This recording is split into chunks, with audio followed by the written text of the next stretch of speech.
while principals generally or admin generally respect the art of professional development and making sure that you're growing your craft over your tenure, um, I do feel like the root problem is that a lot of admin don't see the real importance of health education as a place where students are learning lifelong skills. And so because they feel like a lot of people in general have a misinterpretation of what health ed is and its importance because of probably their own personal experiences with health ed education in their schools, that there's sometimes less of an emphasis for admin to let their teachers go to trainings like and really like go through our like training process from our office for the DOE. And so I again, while teachers uh, across the board are supported by principals to do this, I feel like there can be more emphasis for health ed. Awesome. You do work around EDI, and certainly is one of the areas that you tap into all the time, and I think that's vital and very important. So what role do you think equity, diversity, and inclusiveness play in recruiting future educators into the field? Does it play a role? Does it have a place there? I Oh, mean, it what do you think? definitely has a big role. Oh, wow. I think of it in two ways, and hopefully I can remember these two ways. The first way is like we want to make sure that generally thinking about like CRSC, that like our students are experiencing windows and mirrors in their education, right? And so like not only is that important in like the content that we're teaching our young people, but it is my belief that students should have access to teachers who look like them and also don't look like them, right? But like especially for our Black and Brown children, they deserve to see more Black and Brown teachers. Um, Absolutely. I think like the percentage of Black and Brown students in our schools, that the teacher population should be matching that in some way, Reflect that. right? Right. Reflect that in some way. And so like definitely diversity and inclusion is so important in recruiting because we want to make sure that our young people see themselves or see that their teachers also look like them and also don't look like them, right? Right. Um, I think the second way I think about it is diversity in where we're recruiting our Hmm. teachers from, right? Like I think about, again, my experience on a different track as a public health student, and I wanted to be a health educator, right? I didn't know if that was going to be in schools or in like organizations, but I wanted to be a health educator when I came into school, right? I knew exactly what I wanted to do. Right. And had I known one that like I could be taking certain classes that can get me certifications right out of grad school instead of 5, 6 years later, like that'd be one thing. And also had maybe somebody from Teachers College like done something where it was like, hey, like, have you ever considered like maybe going into education, right? Like in the Right. formal sense, right? Or, and I don't want to speak um off the top of my head, but I don't know how many MPH MED programs there are out there, right? Where you can like get a dual public health degree and an MED, right? I A think great question. that would be such a great way to like merge pedagogy with like topic expertise and strengthen the pool of candidates we have to teach in our schools for That's all grades. wow. Obviously yes, indeed. I could not agree with you more. In fact, we may need someone like you in higher ed to do the work that you're doing because it seems like you're speaking that language that needs to be said out there. So around what I was hearing in some strategies that you were kind of like tapping into a bit. What ways do you think that school-based health and physical education curricula need to evolve to meet the needs of the learners? And you kind of alluded to that by talking about the teaching population need to reflect Mhm. the pupils, right? So in terms of culturally relevant content, do you think is anything specific that should be embedded in that work? Oh, definitely. And I Oh, think sometimes it's harder to see it because we're in such a, in my opinion, good bubble in New York City where we're doing a good amount of these things already. But I do think our health curricula can be much more proactive and mm, future facing about like talking about the topics that are important to everyone, including our young kids now. So like making sure that all of our curricula from baseline is LGBTQ plus inclusive, right? Yeah. To make sure that the curricula has images and examples and scenarios that are reflective of our students across the country, right? Right. Um, I think it does get interesting when you have like nationally distributed curricula, what that looks like. And I do think, as I think about it, I'm like, I feel like there should be more locally created curricula out there. Thinking about like our new to come HIV our HIV curriculum that the Office of School Wellness Programs through the DOE is almost done with, right? Wow. That like that is a nationally known but NYC specific curricula that we had for a pretty good while, right? And like Yes. when you create local curricula, you are able to really like zone in on like Oh, what are the yeah. actual things that are happening with the actual young people in our city rather than trying to put a like wide brushstroke across it, right? So I do think like aside from that, our national curriculum should definitely be LGBTQ plus inclusive, should have many opportunities for people to like change the names for the scenarios that you're using. Also, the scenarios should all be diverse because again, not just mirrors, but windows. We need other kids to see their other friends and their other friends of different diversities or sexualities or genders in situations as well. And so, yeah.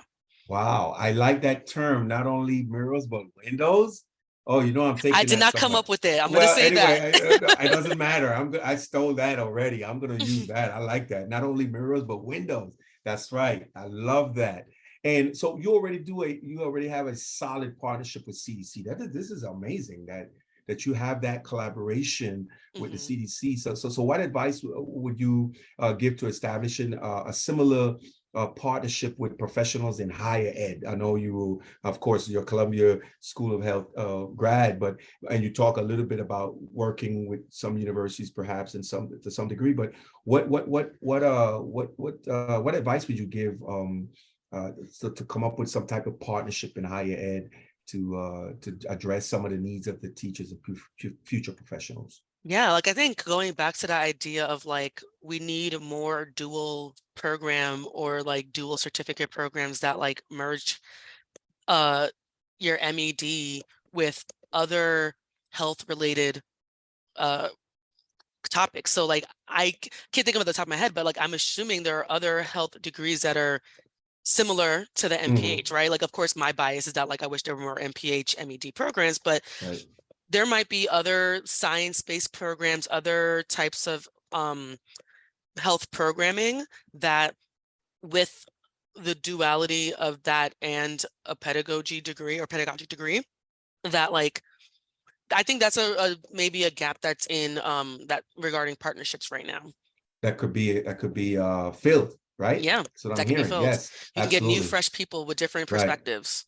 Absolutely right. So I want to close out with two questions, but the first one is primarily just talk about your take on speaking to a larger audience. Say, like if you were the keynote or you were part of a national presentation. That's the first question is going to go in that direction. The second question will be for you to share some of the resources and things that you are doing that the public can tap into and take advantage of. I know I do. I steal stuff all the time, and I look forward to you doing that too. So here you are before a group of professionals in health and physical education, and you are presenting to higher ed faculty, presenting to school-based professionals of all sorts in this one room. What advice would you give them with regard to supporting, uh, make certain that they prepare our future professionals in the area, specifically the area that you are so brilliantly functioning in? Someone What asked you the question in the audience, and that's the answer you need to give. I need us to pause. I need you to say that question one more time. I'm so sorry. Absolutely, no problem. Okay. So, someone in the audience, and I wanted to be clear. Yeah, someone in the audience raised their hand and they said, "So, what advice would you give us in this audience?" And if you look around, we are higher ed professional, school-based people in preparing our future professionals in the area. in which you are currently working in to make certain that they're meeting all the learning outcomes of our students? Got it.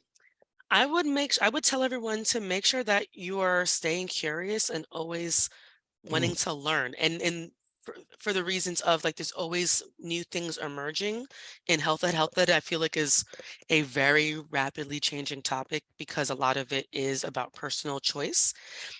And also our yep, understanding of ourselves and the way that we show up is yes. also ever changing and ever evolving. And I think, like, not only staying curious and having an appetite for, like, continuing to learn, but also being flexible in Mm, that like there are things that are going to change. Like, I think, again, going back to, like, LGBTQ topics, that, like, I often hear, oh, we're calling it that now, or there's so many letters, and it's like, and there's going to probably be more letters, and you don't have to remember every single letter, but we want you to be open that there might be changes in the ways that people identify themselves, and that's a beautiful thing, right? right.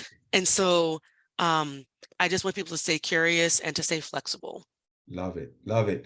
In fact, I am one of those that just to stay neutral and current, I had to reach out to folks, and then I came up with one term to address all my learners at the higher ed. I call out my students friends. And if I had to address one individual student, I said my friend. And if I have to say the student name, then I say the name. But I steer away from using any other language that I may not feel comfortable or may not let my learners feel uncomfortable with. So I clearly understand that point that you're making. In Hmm. fact, when you even talk about revising the HIV/AIDS curriculum to fit the needs of the urban settings that we are currently having here in New York City, I think that's a very astute and very smart way to go about doing that. Hmm. So finally, you talked about some resources. Where can some people get some fun stuff that you might be doing, and where can they learn more about what you're doing in New York City and for schools? Is there anything they can reach out, any website or anything? Not a personal website, but I can Okay. definitely point people towards the NYC DOE website. Okay. Um, I believe that is schools.gov. Is it? Okay. I can start Yep. over again. I can say that part again. NYC. Yeah, I got it. So I'll say that part again. Sure. I definitely don't have a personal website that I could point people to, but I can definitely point people towards the New York City Public Schools website, which is schools.nyc.gov, to look up any resources around health education. All you have to do is type in health education in that toolbar and things will show up. If you are a NYC DOE teacher, definitely you can find us on InfoHub. If you type in health education, and you'll see everything that specifically the Office of School Wellness Program supports teachers with, not only health education, um, pedagogy and instruction, but also with health ed programming, such as our condom availability program and our Out for Safe Schools badge program. Awesome. Thank you once again on behalf of Shape America. I want to thank you for taking time out of your busy schedule to share with us and to impart the knowledge around health education and all the great things that you're doing. And thank you so much for being here with me this evening. Thank you for having me.